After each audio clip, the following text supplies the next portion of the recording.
LC oscillator, LC oscillator actually ये device होती है जो कि प्रोड्यूस करती है हाई फ्रीक्वेंसी वेव्स।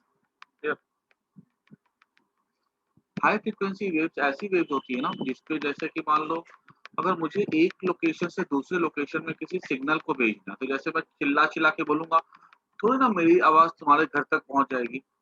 तो उसके लिए क्या भेजने का एक प्रॉपर तरीका होता है। उसके लिए हम क्या करते हैं, हम अपनी आवाज़ को कन्वर्ट करते हैं इलेक्ट्रिकल सिग्नल में, जो कि हम और हमारी आवाज़ की जो फ्रीक्वेंसी होती है बहुत कम होती है। तो एनर्जी एनर्जी का फ़ॉर्मूला क्या होता है? एच इंटू एफ होता है ना। अब अगर हमारी आवाज़ की फ्रीक्वेंसी काफ़ी कम है, तो इसकी एनर्जी भी कम होगी। तो ये आवाज़ कुछ दूर तक की जाएगी, फिर ये डाइवर्ट कर जाती है, ठीक है? ये ज़्यादा दूर तक कितनी दूर जाएगी? तो मान लो अगर ज़ोर से चिल्ला के भी बोलोगे छत से, तो तुम्हारी आवाज़ कितनी दूर जाएगी? 10 मीटर, 15, 20 मीटर, 50 मीटर और उससे ऊपर क्या जाएगी? अब यहाँ पे साउंड को भेजना होता है सेवरल सेवरल किलोमीटर दूर, फ़ोन से कैसे भेजते हैं। तो उसके लिए क्या करते हैं हम लोग अब जो हमारी आवाज़ जो कि लो फ्रीक्वेंसी होती है, एनर्जी बहुत कम होती है, हम क्या करते हैं एक हाई फ्रीक्वेंसी वेव्स पैदा करते हैं।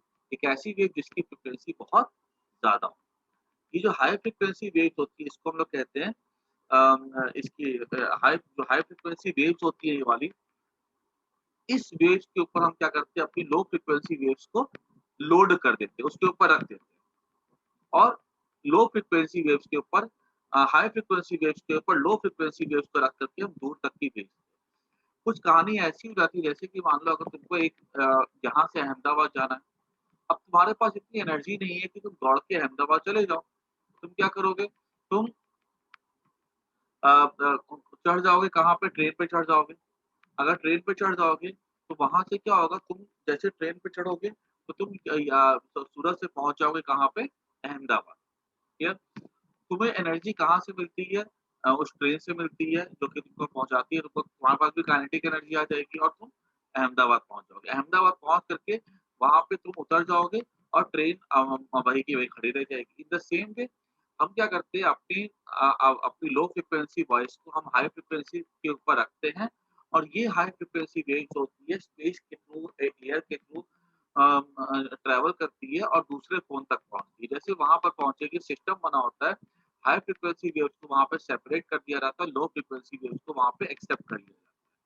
लो फ्रीक्वेंसी वेव्स में क्या चीज़ होती है, क्या कोडेड होता है, हमारी आवाज़ होती है या कोई वीडियो होती है, ठीक है? उसको एक्सेप्ट किया जाता है और फिर वहाँ पे उसको यूज़ किया जाता है। तो एक बात समझ में आती है कि यहाँ पे सारा खेल किसका है? यहाँ पे सारा खेल है अ, यहाँ पे सारा खेल है किसका? हाई फ्रीक्वेंसी वेव्स का। अब ये जो हाई फ्रीक्वेंसी वेव्स होती है इसको हम कहाँ से पैदा करते हैं? इसको हम पैदा करते हैं by the help of the device called as LC oscillator, ठीक है? याद रखना कि what is LC oscillator? It is a device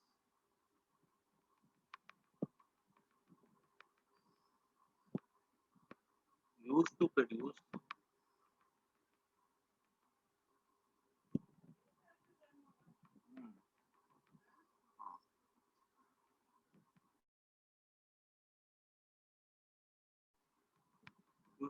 high frequency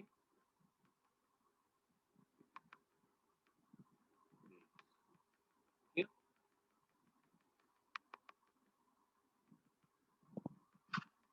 अब अ,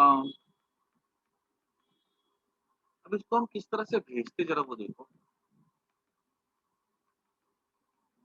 तो मैं शायद से ना मेरे पास इसकी वीडियो होगी। अगर वीडियो हो ना तो मैं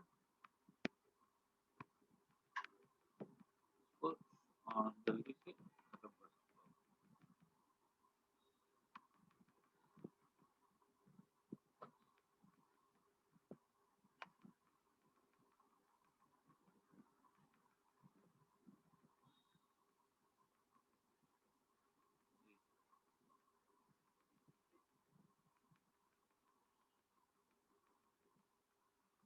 तरीके से। इसमें क्या होता है कुछ इस तरह का फिगर होता है।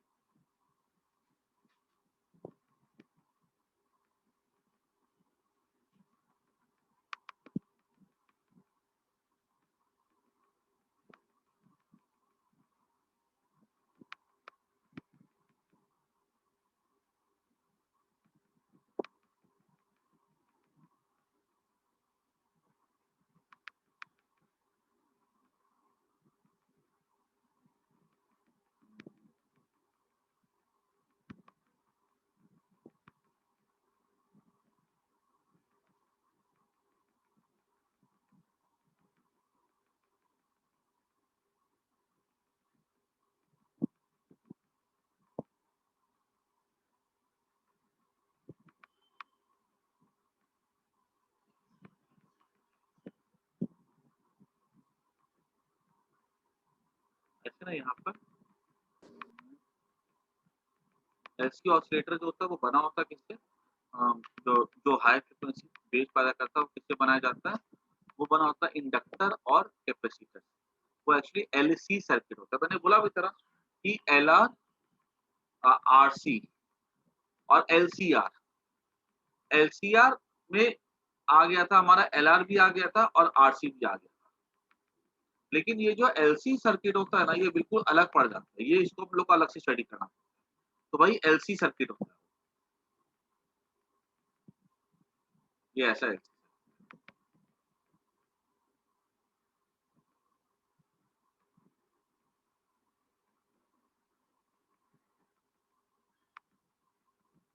ठीक है,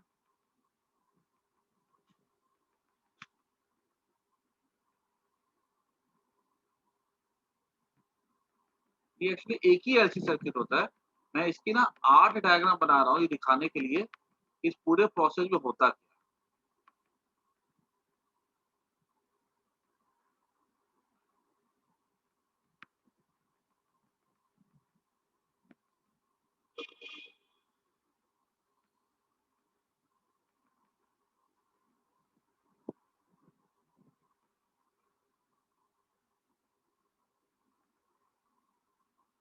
क्या है। एक ही एलसी सर्किट, ठीक है, उसी को मैं अलग अलग स्टेज में दिखा रहा हूँ कि क्या क्या इस पे प्रोसेस होता है।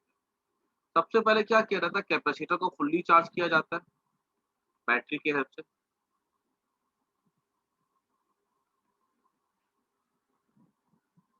क्यू यहाँ पे क्या हो जाएगा, क्यू नॉट। इलेक्ट्रिक फील्ड यहाँ पे क्या हो जाएगा, मैक्सिमम। और यहाँ पे पूरा का पूरा चार्ज कैपेसिटर के पास होता है, तो यहाँ पे मैग्नेटिक फील्ड क्या हो जाएगा, जीरो। सारा चार्ज तो कैपेसिटर में ही है, तो करंट क्या हो जाएगा सर्किट पे, जीरो।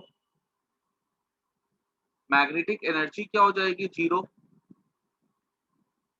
और मैग्नेटिक इलेक्ट्रिकल एनर्जी कैसी हो जाएगी, मैक्सिमम, जीरो। तो एक्चुअली इसमें क्या हो रहा है, मैं जब दिखाऊंगा ना कि प्रोसेस में क्या होता है कि एक ऐसी चीज देखी जाएगी, जैसे नाम है इसका एलसी ऑसिलेटर। ऑसिलेट मतलब होता है जीरो से मैक्सिमम होना, मैक्सिमम से जीरो होना, फिर जीरो से मैक्सिमम होना, फिर वो जीरो होना, है ना। इसी को हम लोग कहते हैं ऑसिलेशन।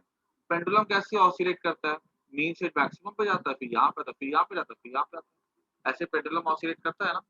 सेम वैसे यहाँ पे हम देखेंगे कि जितने भी मैंने फीचर्स लिखे हैं, ये सब यहाँ पे ऑसिलेट करते हैं। इसपे की सबसे इंपॉर्टेंट ऑसिलेशन होता है यहाँ पे चार्ज का होता है, सबसे इंपॉर्टेंट। चार्ज यहाँ पे मैक्सिमम, अब यहाँ पे क्या होगा, यहाँ पे चार्ज थोड़ा कम हो जाता है। चार्ज यहाँ पे क्यू हो जाएगा, क्यू नॉट बाय क्यू हो जाएगा, थोड़ा चार्ज यहाँ पे कम हो जाएगा क्योंकि चार्ज क्या, कैपेसिटर पे चार्ज हमने ठूस दिया पकड़ के, चार्ज रिपेल करेगा।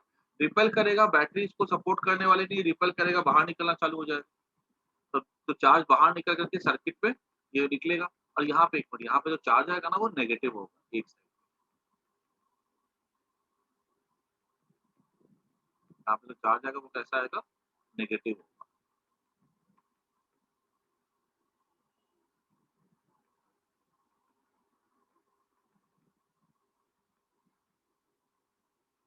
यहाँ पे भी चार्ज कैसा हो जाएगा, नेगेटिव हो जाएगा।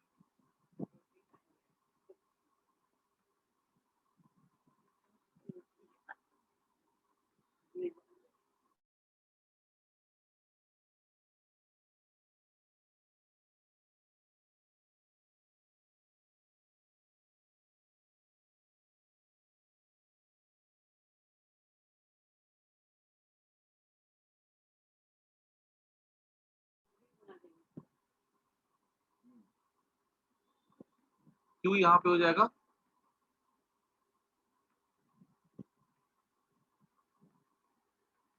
क्यों क्यों हो जाएगा, इलेक्ट्रिक फील्ड यहाँ पे क्या हो जाएगा, E equal to E naught. यहाँ पे इलेक्ट्रिक फील्ड हो जाएगा ई।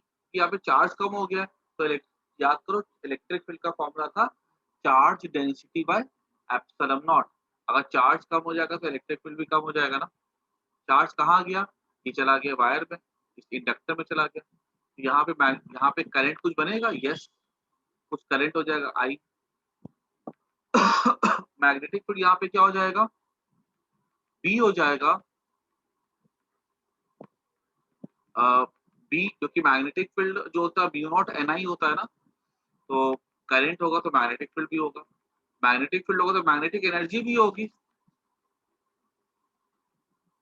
ठीक है, अभी यहाँ पे मैग्नेटिक एनर्जी, तो मैं एक काम करता हूँ ना, थोड़ा सा मैग्नेटिक एनर्जी के लिए हम लोग एक प्रेजेंटेशन यूज करते हैं ऐसा।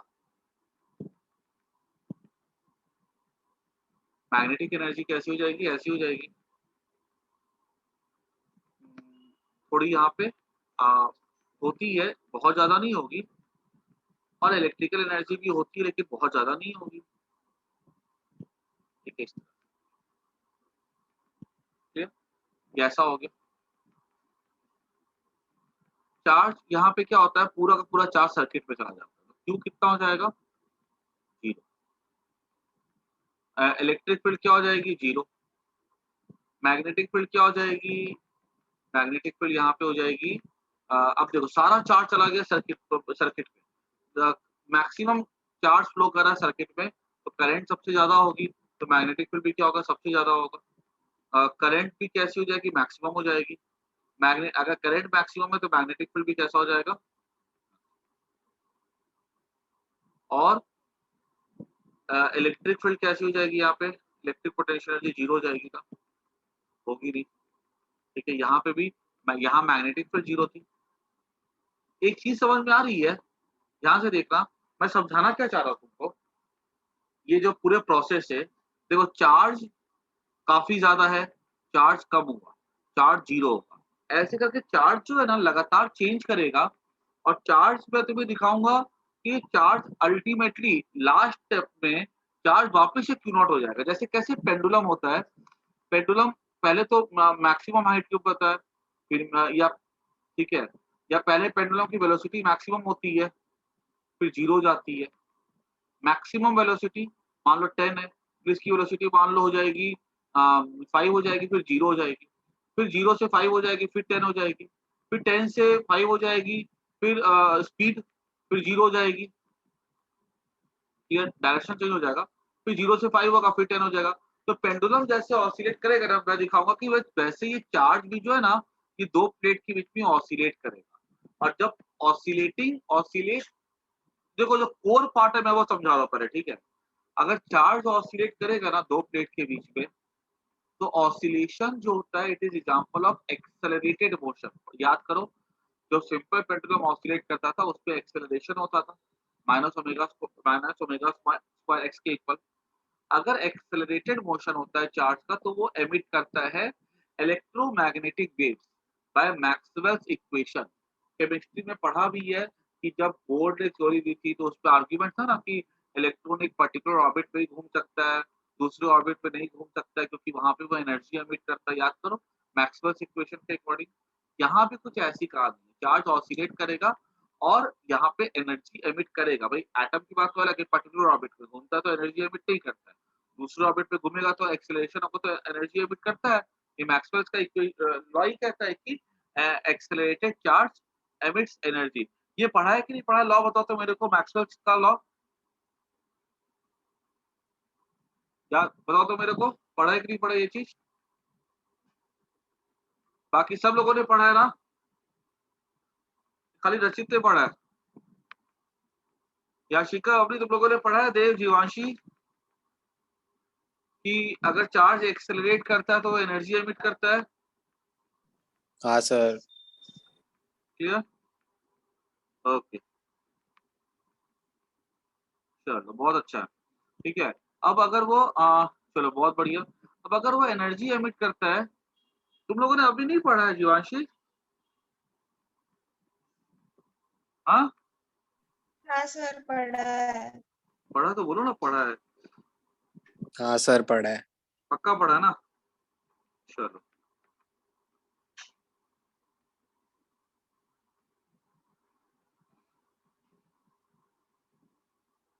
अब यहाँ पर भी ऐसी ही कहानी होगी, चलो बहुत बढ़िया। अब यहाँ पर भी ऐसा क्या होगा, चार्ज करेगा और यहाँ से ना, यहाँ से एक्चुअली हम लोग एक सिस्टम बना देते हैं, यहाँ से वेव्स निकालने का। यही जो वेव्स निकलती है ना, तो एमिट्स एनर्जी, वो जो एनर्जी होती है वो इलेक्ट्रोमैग्नेटिक वेव्स होती है, वही हाई फ्रीक्वेंसी वेव्स होती है। तुम लोग अपने मोबाइल फ़ोन से जब किसी को नंबर डायल करते हो, तुम क्या करते हो? तुम अपने फ़ोन से ऑटोमैटिकली वो एनर्जी को प्रोड्यूस करते हो, रेडियो वेव्स को प्रोड्यूस करते हो, तो उस समय जब नंबर डायल करते हैं, तुम अपने एलसी ऑसिलेटर को ही फ़ंक्शन में लाते हो। और मैंने बताया था जब हम किसी का फ़ोन रिसीव करते हैं, तो जो रेजोनेंस होता है उस समय हम लोग एलसीआर सीरीज़ सर्किट को यूज़ करते हैं, क्लियर? तो यहाँ पे यही चार्ज क्या होगा? ऑसिलेट करेगा। अब थोड़ा-सा मैं फिगर और कर ड्रॉ कर देता हूँ। ये चार्ज पूरा क्या होगा? पॉज़िटिव चार्ज इधर आएगा, ठीक है? और आकर के जमा होता चला जाएगा। अब यहाँ पे क्या होगा? पॉज़िटिव चार्ज ऐसा आ जाएगा और नेगेटिव ऐसा होगा। तो क्यू क्या हो जाएगा?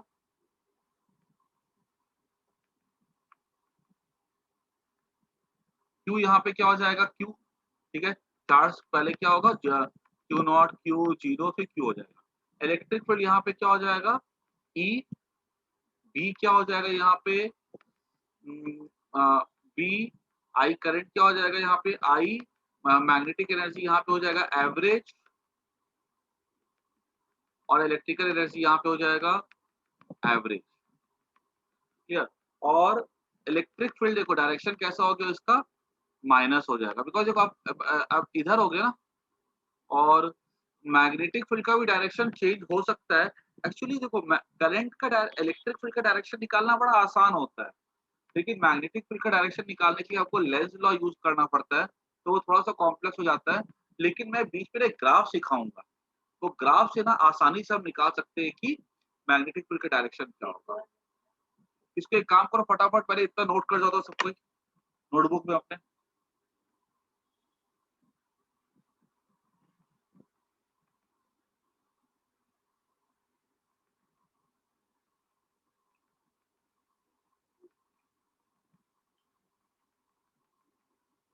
इसको सबको नोट कर जाओ एक बार।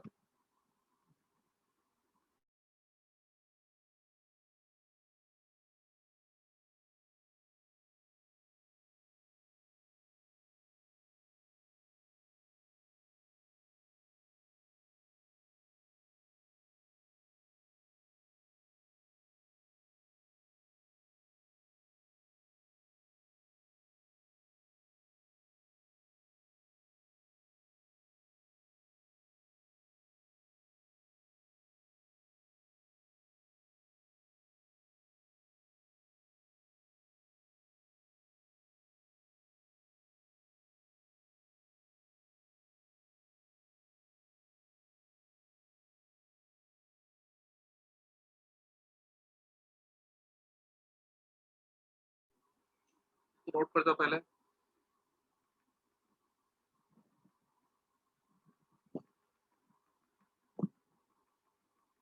इसको ना 1-2 पॉइंट और ऐड कर दो। मुझे लगता है ना, क्योंकि जो मैं पढ़ा रहा हूँ ना, वो पॉइंट तुमको ना एक बार अच्छा लगेगा पढ़ करके कि कैसे पूरा चार्ज का मोशन हो रहा है। लेकिन अगर शॉर्ट में बोला जाए ना एलसी ऑसिलेटर, अगर तो मैंने बताओ एलसी ऑसिलेटर टॉपिक मैंने एग्जाम में कभी देखा ही नहीं, सही बताओ। अगर आ भी जाए ना 2 मार्क में, तो मैं तुमको कम से कम इतना लिखवा देता हूँ कि समझने के अलावा एग्जाम में अगर आ जाता है तो तुम उतना लिख के तुमको 2 मार्क्स आ जाएँगे। Due to produce high frequency waves, it consists of inductor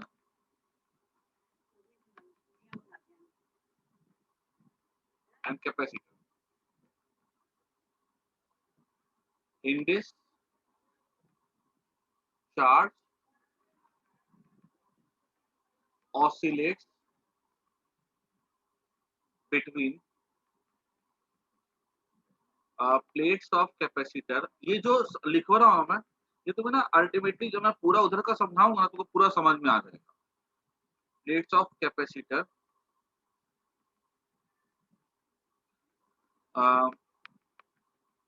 oscillation is example of accelerated motion।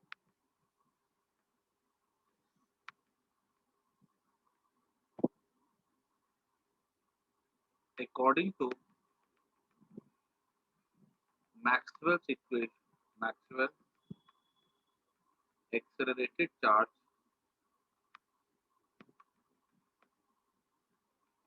produce EM waves. ठीक है, these EM waves are of high frequency and are used to send signals from one place to other. जैसे phone में क्या होता है, हम बोलते हैं तो हमारी आवाज को हाई फ्रीक्वेंसी के ऊपर रखा जाता है। वो हाई फ्रीक्वेंसी कहाँ से बनती है? एलसी ऑसिलेटर से। हमारी लो फ्रीक्वेंसी हाई फ्रीक्वेंसी के ऊपर बैठ जाती है, फिर वो हाई फ्रीक्वेंसी सिग्नल जो होता है ट्रैवल करता है, दूसरे फोन पे जाके गिरता है, दूसरा फोन उस पूरे को high frequency plus low frequency को रिसीव करता है। उसके अंदर एक डिवाइस होता है जो कि हाई फ्रीक्वेंसी को वहां से निकाल देता है, छाट देता है और लो फ्रीक्वेंसी को एक्सेप्ट कर लेता है।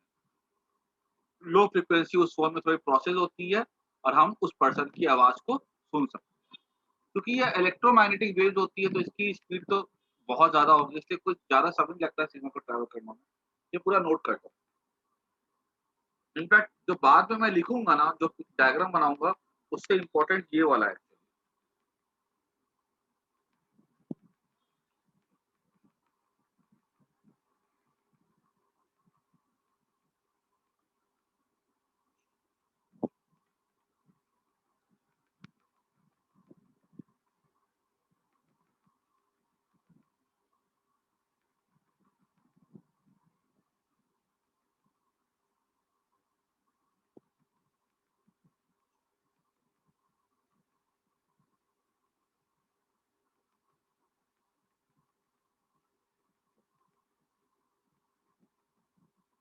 हाँ, स्कूल बताया होगा तन्मय, स्कूल की एग्ज़ाम ऑनलाइन हो रही है। ऐश करो तुम लोग।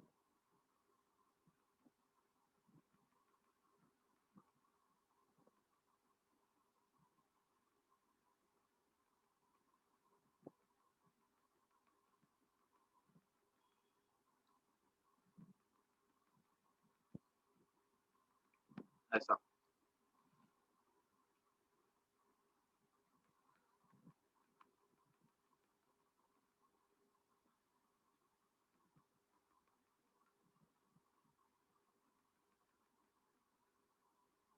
हाँ,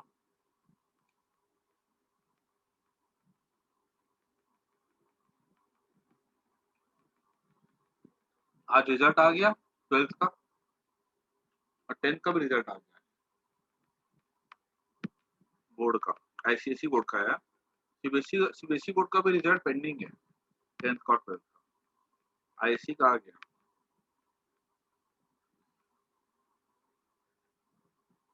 देखो पता है मैंने क्या देखा? ऐसा हुआ, कुछ बच्चे मतलब कि जिनका भी रिजल्ट आया, तो वो लोग क्या किया, हम लोग सर आईआईटी की तैयारी कर रहे हैं तो हम लोग एग्जाम नहीं देंगे। जो स्कूल एग्जाम हुई ना 11th की, उन लोगों ने एक दो एग्जाम स्किप कर दी। इनफैक्ट जो 12th की जो प्री बोर्ड एग्जाम हुई थी, उन लोगों ने वो भी स्किप कर दी, क्योंकि प्री बोर्ड एग्जाम जो 12th की हुई थी इस बार, उसमें से एक दो एग्जाम ना ऑफलाइन हुई थी, क्योंकि स्कूल जनवरी में तो खुल गए थे। अब क्या हुआ, बच्चे देखो पता है, बच्चे पढ़ने में बहुत होशियार, लेकिन अब देखो किस्मत खराब कि बोर्ड एग्जाम हुई नहीं। बोर्ड एग्जाम नहीं हुई तो जो प्री बोर्ड के जो मार्क्स के बेसिस पे उनको मार्क्स मिले। तो पता है जो बच्चे को तरीके से पता है, कुछ एक दो बच्चों को मुझे पता है फर्स्ट आना चाहिए था, वो बच्चों को सेकंड आ गए, क्योंकि उन लोगों ने प्री बोर्ड की एग्जाम ही नहीं दी। इसलिए जो भी स्कूल की एग्जाम हो ना, उसको थोड़ा पक्के से देना, उसको मिस मत करना। देखो ऐसे चांस तो नेग्लिजिबल है, क्या पता अगर मान लो कोविड प्रॉब्लम चलती रही और फिर से अगर ऐसा हो गया कि स्कूल की मान लो स्कूल की एग्जाम बोर्ड मान लो गलती से सोचो 2022 का बोर्ड फिर से कैंसिल हो जाएगा, तो क्या करोगे? तो इसलिए ना स्कूल की एग्जाम को सीरियसली लेना। अगर प्री बोर्ड की एग्जाम होती है ऑफलाइन, आगे चल के कोई एग्जाम अगर ऑफलाइन होगी जरूर से देना, एग्जाम अगर ऑनलाइन होगी जरूर से देना। In fact same thing for CBSE board also. अगर मान लो स्कूल डमी भी है ना अगर, ठीक है, तो मैं यही बोलता हूँ कि अगर वो लोग ऑप्शन दें कि भाई आपको एग्ज़ाम देना है तो दो, नहीं देना है तो मत दो। तो भी मैं यही एडवाइस करूँगा कि एग्ज़ाम जा कर के दे देना। क्योंकि देखो पता है अभी प्रॉब्लम क्या है देखो, अपने हाथ में कुछ भी नहीं है। थर्ड वेव का ये लोग फिर से अंदाज़ा लगा रहे हैं। अभी सोचो ना इंडोनेशिया में थर्ड वेव आया है और हाल वही हो गया जो इंडिया में जो सेकंड वेव का था। अमेरिका में पता फिर से लॉकडाउन लगना चालू हो गया हुआ है। अगर वहाँ पे केरल में देखो अभी सुनने में आया था 2 दिन का लॉकडाउन लगने वाला था 23 से अब आज और कल के दिन लॉकडाउन था। तो सिचुएशन देखा जाए ना तो सिचुएशन अभी पता है कोई बहुत अच्छी सिचुएशन नहीं है। अगर सब कुछ कंट्रोल में रहा तो वही बहुत अच्छी बात है, लेकिन अगर कुछ भी गड़बड़ हो जाता है ना, कोई कारण से नेक्स्ट एग्ज़ाम कैंसल हो जाता है, तो तुम्हारा अगर स्कूल में एग्ज़ाम दिया हुआ रहेगा ना, तो तुम्हारे पास कम से कम वो एग्ज़ाम्स के बेसिस पे तुमको बोर्ड का असेसमेंट कर दिया जाएगा। तुमने कोई एग्ज़ाम दिया ही दोगे ही नहीं अगर, ठीक है, स्कूल का, तो फिर क्या दिक्कत हो जाएगी तुम्हारे लिए, ठीक है? तो देव और अवनी तुम लोग का ऐसे क्या है, तुम लोग का डमी स्कूल है, तो फिर भी बताओ मैं ये एडवाइस करूँगा कि एग्ज़ाम होता है तो दे देना जब उनको बोलेंगे। आई बात समझ में? Yes sir.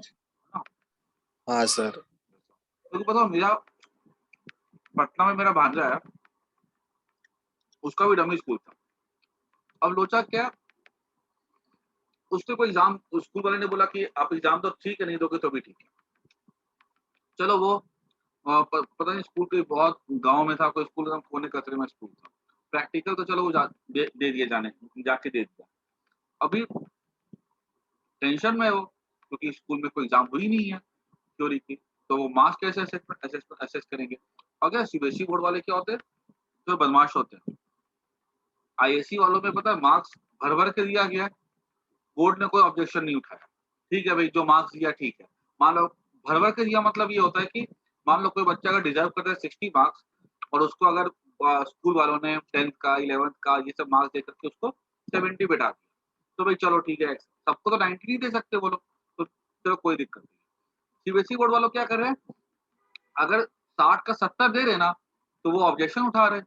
बोलते हैं कि नहीं इतने मार्क्स नहीं चलेंगे, आप फिर से एसेस कीजिए। तो सीबीएसई बोर्ड वाले क्या है बहुत बदमाशी करते हैं। इसलिए ना अपने एंड पे तुम लोग सेफ साइड रहो। स्कूल वाले बोले कि एग्ज़ाम देना है कि नहीं देना है? यस हमको देना है। जा करके दे के आ जाओ। प्रैक्टिकल्स करना है कि नहीं करना है? यस हमको करना है। जा करके दे करके आ जाओ। ताकि तुम्हारे पास ना कुछ एविडेंस रहे कि तुम स्कूल गए हो, तुमने एग्ज़ाम दिया है। तो इससे तुम थोड़ा सेफ साइड रहोगे। ऐसा।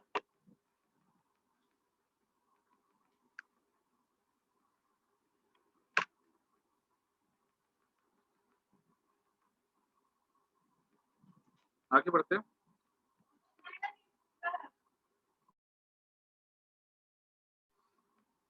अब यहाँ पर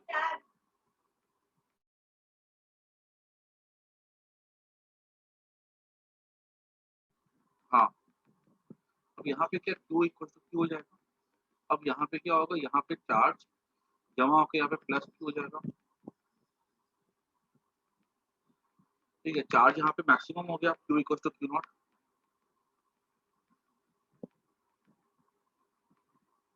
Q equal to Q not और उसके बाद इलेक्ट्रिक फील्ड यहाँ पे हो जाएगा E not, direction minus E not. Magnetic field 0 हो जाएगा, current 0, energy 0, electrical energy maximum. अब यहाँ पे देखो, अब यहाँ पे क्या चार्ज कम होना स्टार्ट हो जाएगा। अब वापस से क्यू कितना हो जाएगा, 0 क्यू हो जाएगा क्यू, क्योंकि अब चार्ज क्या इधर जाएगा, ठीक है।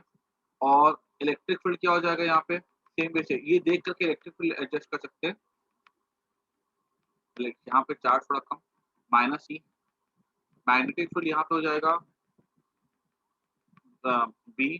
करंट यहाँ पे हो जाएगा थोड़ा कम हो जाता है, आई हो जाएगा। मैग्नेटिक फील्ड यहाँ पे क्या हो जाएगा, ठीक है, इलेक्ट्रिक एनर्जी क्या हो जाएगा, ठीक है। उसके बाद नेक्स्ट पॉइंट,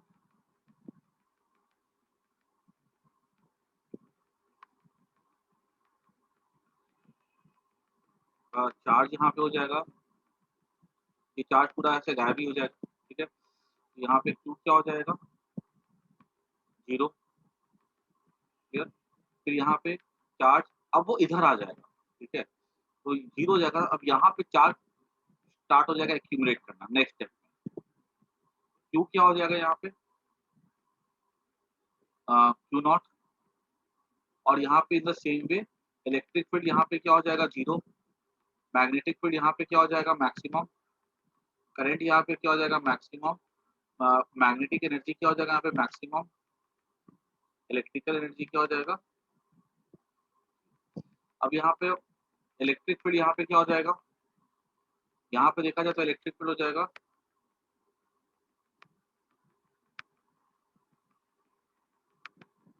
कहाँ पे, यहाँ पे क्यों, यहाँ पे तो चार्ज यहाँ से अच्छा सॉरी लास्ट में, हाँ लास्ट में तो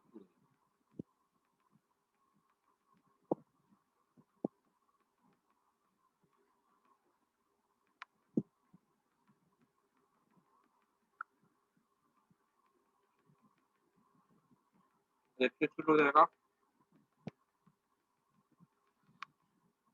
बी, वापस से मैग्नेटिक फील्ड हो जाएगा बी, करंट हो जाएगा आई, मैग्नेटिक एनर्जी हो जाएगा एवरेज, इलेक्ट्रिकल एनर्जी हो जाएगा एवरेज। ये पूरा हो गया। अब देखो इसके बाद कौन सा, बस ये 8th स्टेप हो गया। इसके बाद से कौन सा आ जाएगा, फर्स्ट जैसे पेंडुलम होता है, देखो पेंडुलम का फर्स्ट स्टेज, सेकेंड, थर्ड, ठीक है। थर्ड से फिर होगा वो फोर्थ, फोर्थ से फिर हो जाएगा फिफ्थ, फिफ्थ से हो जाएगा सिक्स, सिक्स से हो जाएगा वो सेवन,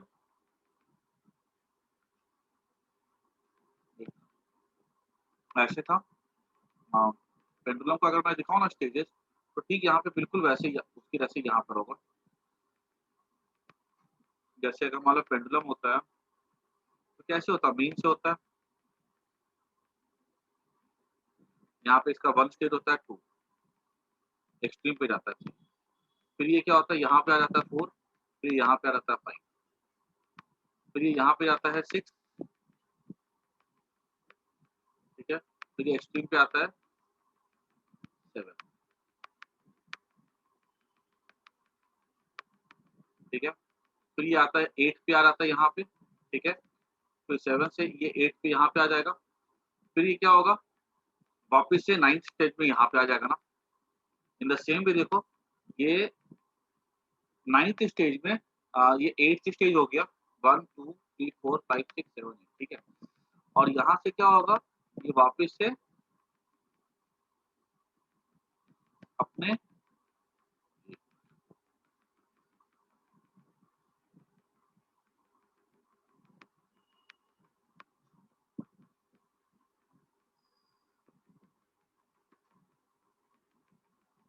वापस से क्या होगा, 9th स्टेज का यही वापस से रिपीट हो जाएगा। और इस तरह से क्या होगा, चार्ज देख सकते हो कैसे ऑसिलेट कर रहा है, तो फटाफट नोट कर लो। इसके ना 2-3 मैं 3-4 ग्राफ बनवाऊंगा मैं, उसके बाद खत्म हो जाएगा।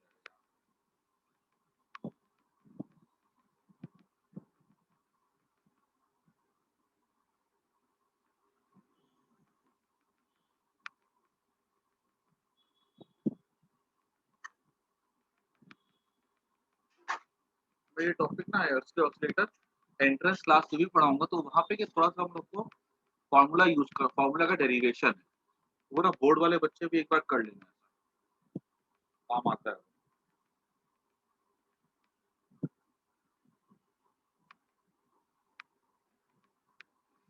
तो फटाफट नोट कर लो।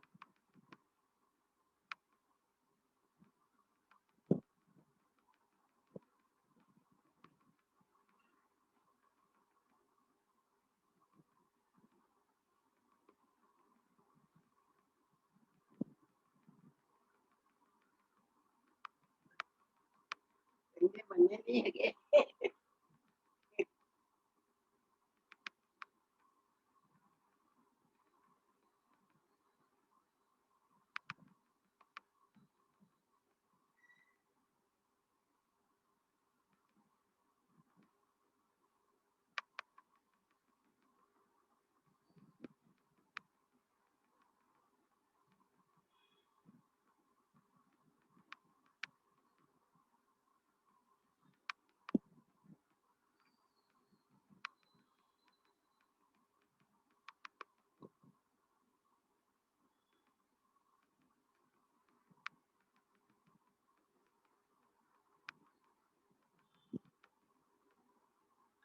हुए लिखा होगा।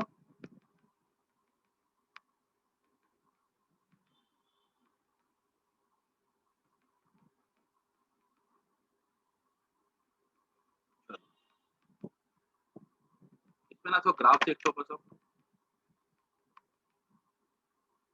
जैसे पहला ग्राफ होगा चार्ज वर्सेस टाइम। तो ये चार्ज इनिशियली कैसा होता है, मैक्सिमम होता है ना, ये चार्ज ऐसे जाएगा। उसके बाद आता है graph electric field versus time का, इसका भी ऐसा जाएगा। इलेक्ट्रिक फील्ड भी मैक्सिमम होता है। उसके बाद आता है ग्राफ मैग्नेटिक फील्ड और टाइम का, वो ग्राफ ऐसा जाएगा।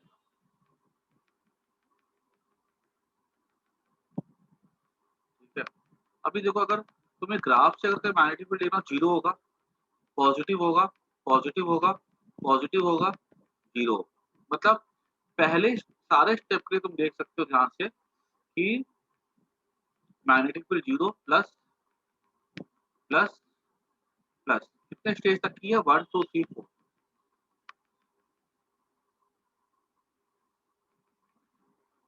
ठीक है, फिर वन स्टेज 2 3 4 5 के लिए तो जीरो हो जाएगा, 6 के लिए नेगेटिव होगा, 7 के लिए नेगेटिव होगा, 8 के लिए नेगेटिव होगा, 9 के लिए फिर जीरो हो जाएगा। तो यहाँ से आराम से लेबल कर सकते हैं ना हम लोग, तो हमको लेंस लॉ यूज करने की जरूरत नहीं पड़ेगी। बार बार कौन झंझट पालेगा, यहाँ से माइनस माइनस माइनस। ठीक है, हो गया मैग्नेटिक लेंस लॉ बिना यूज किए हम लोगों ने काम कर लिया इसका ग्राफ किया। उसके बाद फोर्थ स्टेप हमारा होगा मैग्नेटिक एनर्जी। पहले इलेक्ट्रिकल एनर्जी क्या होती है, मैक्सिमम होती है।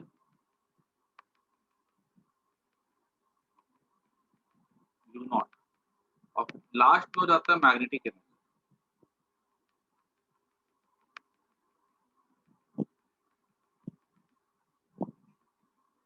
ठीक है, मैग्नेटिक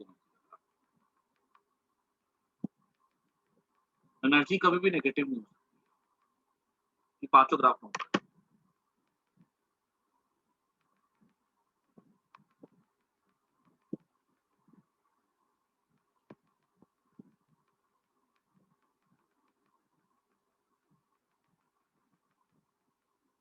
कभी अगर जो केबल कनेक्शन देते हैं ना,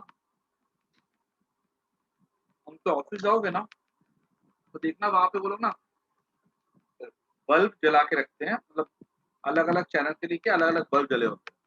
वो सब क्या होते हैं, एलसी ऑसिलेटर ही होते हैं।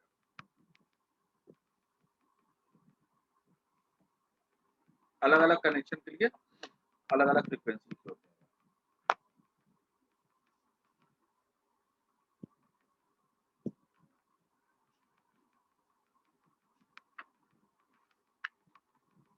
और इससे जो वेव बनती है ना, उसकी जो फ्रिक्वेंसी होती है वो भी नोट कर जाओ।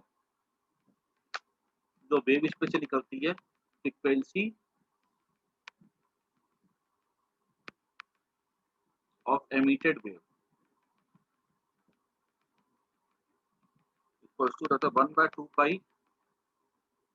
हमारे टेक्स्ट बुक पे ना खाली बस इसका फॉर्मूला ही है, बाकी इसका डेरिवेशन एंट्रेंस वाले कैटेगरी में मैं सिखाऊंगा। बिल्कुल एसएचएम वाले जैसा ही होगा। ठीक है, बिल्कुल एसएचएम जैसा ही है।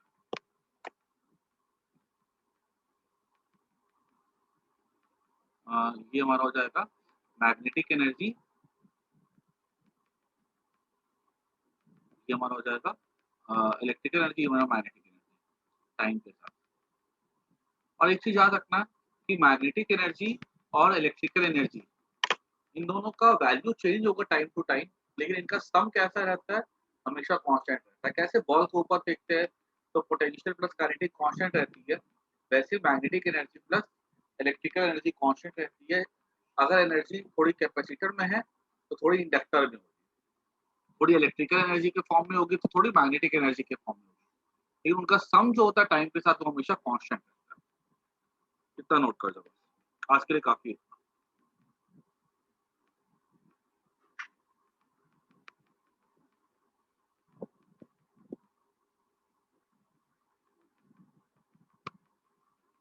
हो गया लिखा हुआ?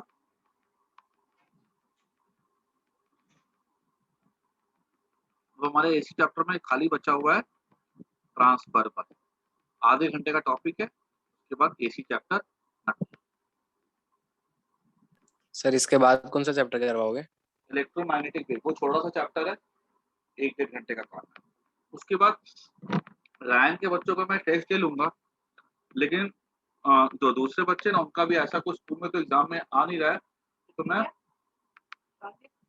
उनका टेस्ट जो अगले हफ्ते लूंगा, ताकि क्या उनके पास न्यूमेरिकल भी प्रैक्टिस करवा दूँ। रायन में तो क्या एग्जाम है अभी 2 तारीख को, तो मेरे को क्या थोड़ी हड़बड़ी में करवाना पड़ रहा है। बाकी तुम लोगों के साथ न्यूमेरिकल्स करवा करके उसके बाद फिर मैं रिवीजन करवा करके उसके बाद फिर टेस्ट लूंगा। ऐसे क्या कल का जो टेस्ट होगा ना उमेश, ये शाम को 12:30 बजे मैंने बोला था ना। हाँ 12:30 है, ठीक है। हाँ मतलब तुम ही लोग का रशीद बोल रहा हूँ मैं, ठीक है। वैसा कल जो है, कल मैं टेस्ट लूंगा ना, तो 12:30-1 बजे के आसपास ही टेस्ट लूंगा, ठीक है। 12:30 प्रिपेयर अच्छे से करके रखा, ठीक है।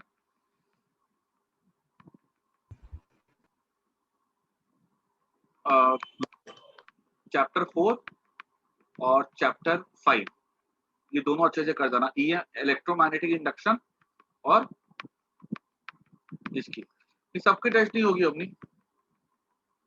ठीक है। सबकी टेस्ट नहीं होगी बिकॉज मैंने क्या, मेरे को थोड़े क्वेश्चंस और डिस्कस करने बाकी है बोर्ड के भी, ठीक है ना। Bye, take care. Bye Bye, sir. sir.